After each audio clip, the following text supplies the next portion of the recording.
آج ہمارے ساتھ جو مہمان ہیں ان کا تعلق بڑے ہی ادبی گھرانے سے ہے۔ انہوں نے حال ہی میں جو ہے وہ اپنی کتاب بھی پہلی پبلش کی ہے، جنگ میں لکھتی رہی ہیں، بہت شگفتہ لکھتی ہیں، اور محمود شام صاحب جو کہ ہمارے بڑے مایہ ناز صحافی ہیں، انہوں نے انہیں خواتین کی ابن انشا قرار دیا ہے۔ تو آئیے ملتے ہیں جناب محترمہ غزالہ خالد صاحبہ سے۔ السلام علیکم، وعلیکم السلام۔ کیسی ہیں آپ؟ بہت الحمد شکریہ، للہ بالکل خیریت سے۔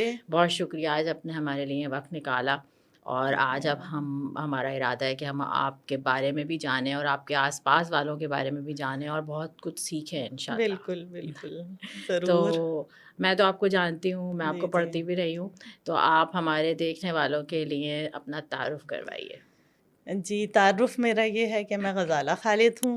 نئی میری کتاب آئی ہے، اس حوالے سے تھوڑی سی ایکسائٹیڈ بھی ہوں، اور تقریباً 19-20 سال ہو گئے جنگ میں لکھتے ہوئے مجھے۔ ماشاء اللہ، اور 19-20 یہ سال ہے کہ ادبی گھرانے سے تعلق اس طرح ہے کہ پروفیسر عنایت علی خان کو جانتے ہیں سب، وہ میرے چچا بالکل، تھے۔ ماشاء ان اللہ۔ کے علاوہ بھی سبھی ہمارے گھر میں، یعنی میرے ددیال میں سب شاعر تھے۔ اچھا، نثر کی طرف کم لوگ تھے شعرا اور زیادہ تھے۔ شعرا تھے، اور اچھا، لیکن جو میرے چچا تھے وہ شاعر بھی تھے اور ادیب بھی تھے۔ انہوں نے درسی کتب بھی لکھیں، بالکل، اور ویسے بھی وہ بہت زیادہ یعنی شاعری اور نثر دونوں میں دونوں میں ماشاءاللہ۔ تھے، میرا بالکل۔ رجحان نثر کی طرف رہا۔ اچھا، شاعری مجھے اچھی بہت لگتی ہے، شعر سن کے بڑا مزہ آتا ہے، ہاں، لیکن یاد نہیں رہتے، مجھے اچھا، مشکل ہوتی ہے شعر یاد کرنے میں۔ صحیح صحیح صحیح، نثر کی طرف زیادہ رہا۔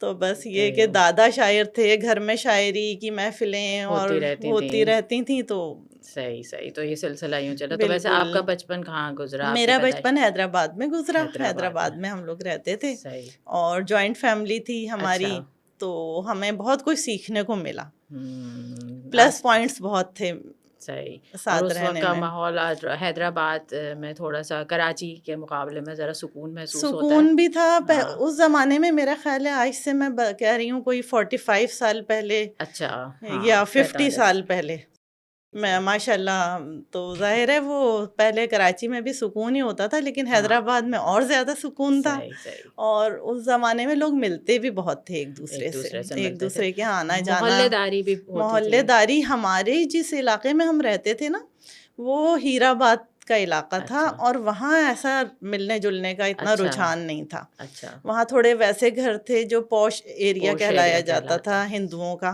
بڑے اچھا، بڑے گھر تو نہیں تھے، لیکن صحیح، تو اسی طرح کا ماحول تھا کہ گلیوں میں ایک دم سے آمنا سامنا نہیں ہوتا تھا، اچھا، اس طرح گھر بنے ہوئے تھے، تو لوگ ملتے کم تھے، مرد ملتے تھے، خواتین بہت خواتین کم ایک اندر دوسرے سے رہتی تھیں، یعنی جاتی تھیں ایک دوسرے کے گھر، صحیح۔ اس طرح کا ماحول تو تھا۔ آس پاس خوب مشاعرے ہوتے تھے، لوگ آتے مشاعرے جاتے تھے؟ ہوتے تھے، گھر میں میرے دادا بیمار رہتے تھے، اچھا، وہ سمجھیں 1950 میں انہیں اوکے، کینسر ہوا تھا، اوہ، اوہ، پاکستان بننے کے 2-3 سال بعد۔ اچھا، تو اس کے بعد وہ بیڈ پہ ہی تھے، ہم نے انہیں بیڈ پہ ہی دیکھا، اللہ تعالیٰ نے انہیں زندگی دی تھی، 81 یا 82 میں ان کی ڈیتھ ہوئی، 50 سے لیکن لے کے 81، بالکل، بہت لیکن لمبا عرصہ بہت ہے یہ لمبا تو، عرصہ تھا۔ اوہ، تو یہ تھا کہ وہ ان کے پاس بہت لوگ آتے تھے، ملنے آتے اور تھے، گھر میں ہی ہماری دادی سے اور ہمارے چچا سے، ہماری پھپھیوں سے سب سے ہی شاعری ہوتی رہتی تھی، تازہ اچھا کلام سنایا جا رہا ہے اور سنا جا رہا ہے، اور اچھا، تو وہ ہوتا ہے نا، بچے سنتے ہیں سنتے ہیں تو ضرور اثر ہوتا ہے۔ تو پڑھتی رہتی ہے کان میں، تو خود بخود ایک بالکل پرورش ہو رہی ہوتی ہے ذوق کی، بالکل بالکل، اس طرح صحیح، ذوق کی پرورش ہوئی، ہوتی رہی، لیکن بہرحال لکھا نہیں تھا،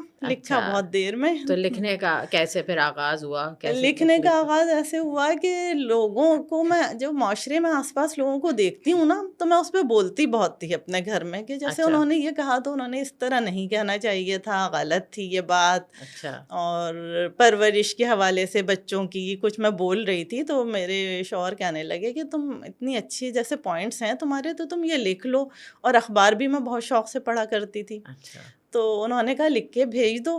مجھے شوق تو ہوتا تھا، میں نے کہا چلو کہہ رہے ہیں تو لکھ کے بھیج دیتے ہیں، تو میں نے مڈ ویک میگزین میں لکھ کے بھیجا تھا، اچھا، اور وہ چھپ گیا۔ چھپ گیا، اور جب نیا نیا لکھنا شروع کرتے ہیں نا، تو ایکسائٹمنٹ بھی بہت ہوتی ہے، اور خوشی بھی بہت ہوتی ہے کہ بھائی صحیح، چھپ گیا، اور تو پھر دکھائیں پھر ہاں سب کو، سب اور کو دکھانا ہے، سب کو بتانا ہے۔ تو پھر بس سلسلہ شروع ہو گیا. پھر انہوں نے بھی رضیہ فرید صاحبہ جو وہاں کی اس وقت وہ مڈ ویک میگزین کی انچارج تھیں, بعد میں وہ پورے میگزین سیکشن کی انچارج ہوئی, اب تو وہ سینئر مدیرہ ہیں. اچھا تو ماشاء انہوں اللہ. نے بھی بہت حوصلہ افزائی حوصلہ کی. میں افزائی کہتی کی. ہوں میرے لکھنے میں ان کا بہت بڑا ہاتھ ہے. کسی کا تھوڑا سا پش چاہیے ہوتا پش ہے یا جیسے, حوصلہ افزائی مل ہاں جائے, بالکل. کیونکہ ہم اپنے آپ کو دریافت نہیں کر پاتے. ہوتی تو ہیں ہمارے اندر صلاحیتیں, مگر کوئی ذرا سی آپ کو کہہ دے نا بات, تو پھر آپ کے اندر ایک انرجی آ جاتی ہے, فرق پڑتا ہے. فرق جیسے میں پڑتا ہے. تھوڑے دن نہیں بھیجتی تھی آرٹیکل تو ان کا فون آ جاتا تھا اچھا کہ تم نے لکھا نہیں, یا ان کو کسی خاص موقع پہ, عید پہ, 14 اگست پہ یا 25 دسمبر پہ یا خواتین کے عالمی دن پہ کچھ لکھوانا ہوتا تھا تو وہ مجھے کال کرتی تھیں کہ آپ اس پہ لکھیں. اچھا تو ہو سکتا ہے میں نہ لکھتی, لیکن جب وہ کہتی تھیں تو مجھے پھر خیال آتا تھا, لکھنا اور پھر چاہیے. مجھے شوق بھی ہوتا تھا. صحیح اور وہ صحیح. بڑا اچھا پرنٹ کرتی تھیں, بہت اچھا. وہ اچھی کہتی تھیں طریقے دیکھو سے. میں نے تمہارا اتنا اچھا آرٹیکل لگایا, اور اچھا. ظاہر خوشی ہوتی تھی. اور اس وقت تو ظاہر ہے پہلے نمبر پہ آتا تھا اخبار, میرے پہلے خیال میں نمبر پہ سب کے ہر گھروں گھر میں آتا تھا, تھا. میں ہر اس گھر میں وقت کا آتا تھا. سوچتی ہوں, اور میرا خیال ہے 18-19 سال پہلے کی بات ہے کہ سب فون, رشتہ داروں کے فون آتے تھے, اتنے شوق سے لوگ اخبار پڑھتے پڑھتے تھے, سب پڑھتے بھی تھے سب نا. پڑھتے مجھے تھے. بھی یاد ہے اپنے بچپن میں بھی, اگر ہمارے کام کی کوئی چیز نہیں بھی ہوتی تھی, جیسے سیاسی خبریں نہیں ہیں, تو بھی ہم کچھ نہ کچھ تلاش کر کے موسم کا حال, ٹی وی پروگرام تو بالکل ضروری پڑھ بالکل. لیتے تھے.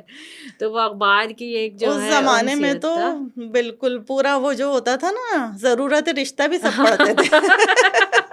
صحیح کہہ رہی ہو. اور فلموں کے بھی اشتہار آتے تھے, اس وقت سینما وہ بھی بھاگ سب تھا پڑھتے تھے. تو وہ بھی پڑھ لیتے تھے. پھر ڈسکس بھی ہوتا تھا اس پہ, یہ ہاں فلم آئی ہے, یا یہ ایسے ضرورت رشتہ کا یہ اشتہار صحیح آیا بات ہے, ہے. اور ہنسی مذاق ہو رہا ہے. یعنی اتنے شوق سے اتنے لوگ شوق سے پڑھتے تھے. پڑھتے تھے. اور مجھے یاد ہے کہ کیونکہ ہم بچے ہوتے تھے اور ٹی وی ہوتا تھا, تو پی ٹی وی ہوتا تھا, یا اس طریقے کی صرف چند ایک پروگرام آتے تھے, تو کچھ اس پہ اس طرح کا آ جاتا تھا. تو مجھے ہوتا تھا کہ اب نا اخبار میں کوئی تبصرہ اس پہ لکھے گا. جی. عموماً وہ تابندہ لاری صاحبہ ہوتی تھیں, وہ ٹی وی پروگراموں پہ تبصرہ لکھتی تھیں, تو پھر ہوتے تھے کہ ارے اس میں یہ ہوا ہے تو اب اس پہ تبصرہ آئے گا. تو آئی تھنک یہ ساری چیزیں تھیں چھوٹی چھوٹی, جس کو اب ہم مس کرتے جس ہیں. کو ہم مس کرتے ہیں. بالکل اور یہ نامحسوس طور پہ نا ہم سب کی تربیت کرتی تھیں, بالکل. چاہے جس کا کوئی بھی انٹرسٹ ہو, لیکن کچھ بھی پڑھتے تھے, لیکن پڑھتے تھے نا, پڑھتے تو وہ تھے ایک تعلق برقرار رہتا تھا.